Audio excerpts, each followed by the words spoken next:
Hello दोस्तों, आपका स्वागत है आपके अपने चैनल टॉप सर में। दोस्तों आज हम आप लोग के लिए ज्योग्राफी का दूसरा पार्ट लाए हुए हैं। आपसे रिक्वेस्ट है कि वीडियो अंत तक देखिएगा, क्योंकि इस वीडियो में मोस्ट इम्पोर्टेंट सब्जेक्टिव क्वेश्चन है। तो चलिए शुरू करते हैं। पहला जो है क्वेश्चन, हरित क्रांति से आप क्या समझते हैं। तो देखिए, भारत में अधिक अन्न उत्पादन के लिए उन्नत बीज, रासायनिक उर्वरक, कीटनाशक, सिंचाई के साधन को अपनाने पर जोर दिया गया। इसी कारण फसलों की उत्पादकता काफ़ी जो है बढ़ी।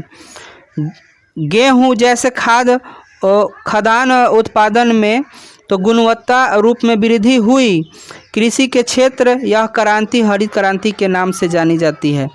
इसके जो जनक है MS स्वामीनाथन है। ठीक है, हरित क्रांति का सबसे अधिक प्रभाव गेहूं पर पड़ा था। हरित क्रांति का प्रभाव पंजाब, हरियाणा, पश्चिम उत्तर प्रदेश सबसे अधिक प्रभाव पड़ा था। देखिए दोस्तों, हम ये एक बात आप बताते हैं, समझ जाइएगा कि जब अपन देश आज़ाद हुआ था ना, तो उस समय भारत के सामने एक समस्या आ गया था। समस्या ये था कि जनसंख्या अधिक है और भूमि कम है।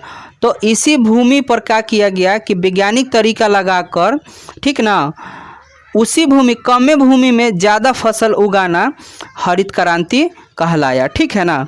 चलिए अगला जो क्वेश्चन है, समुद्र कृषि से आप क्या समझते हैं। तो पहाड़ी ढलान पर जल के तेज बहाव से बचने के लिए सीढ़ीनुमा ढाल बनाकर की जाने वाली खेती को समुद्र कृषि कहते हैं।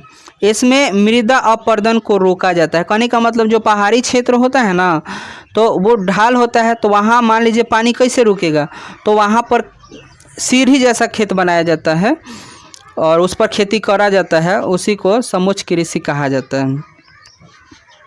चलिए अगला जो क्वेश्चन है, जल संकट, यहाँ पर छूट गया है जल संकट। ठीक है ना, क्वेश्चन है जल संकट। तो जल के अनुपलब्धता को जल संकट कहा जाता है। कहने का मतलब जल की कमी को, ठीक ना, जल की कमी को जल संकट कहा जाता है। ठीक है। चलिए अगला जो क्वेश्चन है, भारत के किन्हीं दो रोपण फसलों के नाम बताइए। तो भारत के किन्हीं दो रोपण फसल है, गन्ना है, चाय है और धान भी है। चलिए अगला जो क्वेश्चन है, भारत के किन्हीं दो नकदी एवं रेशेदार फसलों के नाम बताइए। तो नकदी फसल गन्ना हो गया, रबर हो गया, रेशेदार फसल जूट और कपास हो गया। अगला जो क्वेश्चन है, कपास के उत्पादन में महाराष्ट्र क्यों प्रसिद्ध है। तो कपास के उत्पादन के लिए काली मिट्टी उपयुक्त होती है। देश में इस प्रकार की मिट्टी ढक्कन के प्रदेश क्षेत्र में विशेष प्रकार महाराष्ट्र में ही पाए जाते हैं।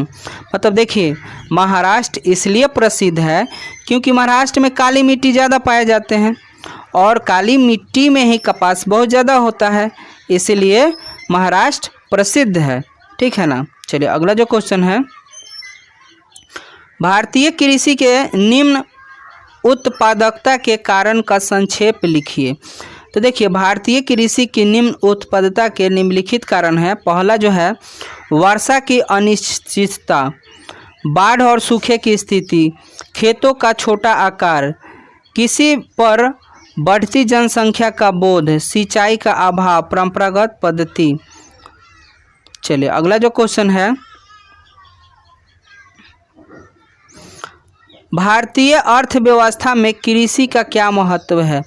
तो भारतीय अर्थव्यवस्था में कृषि निम्नलिखित महत्व है। पहला जो है, भारत के लगभग 2/3 लोगों की जीविका कृषि पर आधारित है। कहने का मतलब है दोस्तों कि भारत के अधिक से अधिक जनसंख्या जो है कृषि पर निर्भर है। दूसरा है, भारत की राष्ट्रीय आय में कृषि जो है 24% योगदान करता है। ठीक है। और तीसरा जो है, भारत की विशाल जनसंख्या को कृषि से भोजन प्राप्त होती है। कृषि पर ही समझिए बहुत से लोग निर्भर रहते हैं और ये का पूरा भारत ही निर्भर है कृषि पर। अगला क्वेश्चन जो है, व्यापारिक कृषि एवं निर्वाहक कृषि में अंतर क्या है। तो व्यापारिक कृषि, व्यापार के उद्देश्य से किए जाने वाले कृषि को व्यापारिक कृषि कहा जाता है, जिसमें चाय, कपास, तंबाकू, गन्ना, रबर इत्यादि। जो कि अगला जो है पॉइंट इसका, जीवन में निर्वाहक भोजन प्राप्ति के उद्देश्य से किए जाने वाले कृषि को जीवन निर्वाहक कृषि कहा जाता है। जैसे में चावल, गेहूँ, मक्का, जीवन निर्वाहक, ठीक है ना। चलिए अगला जो क्वेश्चन है,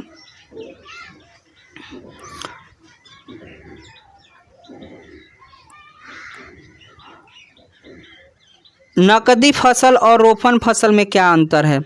तो नकदी फसल व्यापार के उद्देश्य से उपजाए जाने वाले फसल को नकदी चाहे नगदी कह सकते हैं, फसल कहते हैं। जैसे में गन्ना, चावल होता है, वैसा फसल जिसे व्यापार के उद्देश्य से बागान में लगाए जाते हैं उसे रोपण फसल कहा जाता है। जैसे ये भी तो है। चलिए अगला जो क्वेश्चन है, वन विनाश के मुख्य कारकों के लिखिए।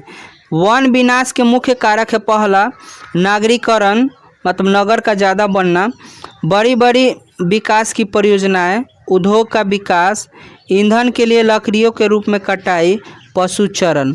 इन सब कारणों से वन का विनाश हो